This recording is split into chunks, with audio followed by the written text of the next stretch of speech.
Okay, where's the picture taker? Okay, 1, 2, 3, look here, and now you've got it.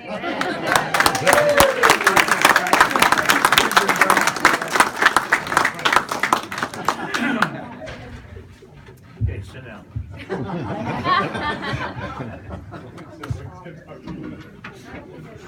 Okay, good.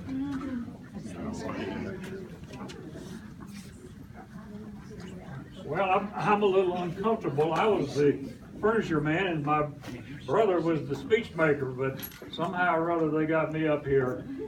I just want to give you a little bit of history. I won't belabor this, but Appalachian was started in 1899 by two brothers, the Doherty brothers, with private money. A little later, they got a grant from the state legislature, and from that time on, it's had state support. The name was Watauga Academy, but after the state support, it became Appalachian Training School for Teachers. And that was the name when my mother and dad were here roughly in 1917. I think dad, 1913 to 17. I think mother was 18. It was roughly 8th, 9th, 10th, and 11th grades. Over the years, 2 more grades were added, and it wasn't until 1929 that 4 college grades were completed. And I'm just mentioning this because that's when the name changed to Appalachian State Teachers College. I think this change of names is sort of interesting. But then it continued with the teacher's name all the way through until 1955. And that year, B.B. Doherty died. Isn't that interesting that he was the chancellor and was the driving force of Appalachian for 55 years. He was followed by the first post-war, the first president other than a Doherty was Bill Clemens, who I knew very well, and I've known all the others very well since that time.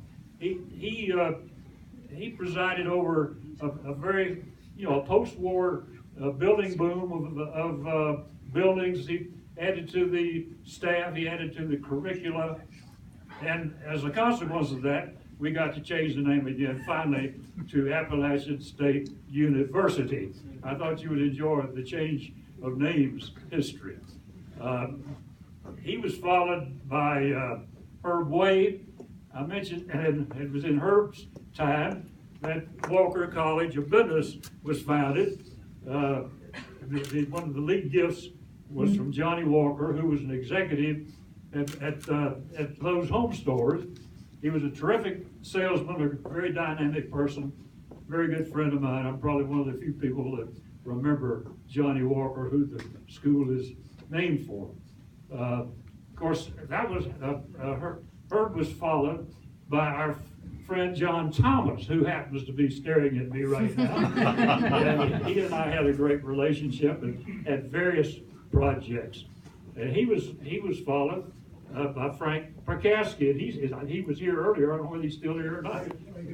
Okay, Frank. And he and I had several projects, including several good golf games. And of course, he was followed by Ken Peacock, and then he was followed by Sherry Everett.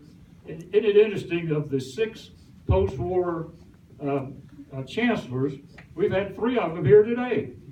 So we've got a lot of continuity. The Broyhills have worked with Appalachian now for 103 years to build a better Western North Carolina, a better place for people to live and to work. And we're very proud of this long-term 103-year-old association. You want to say anything, Brian Jim? Amen.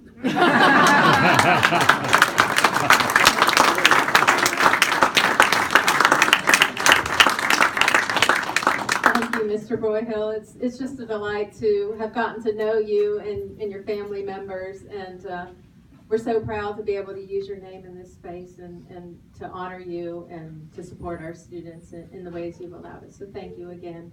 Now, do you want to do your photos now?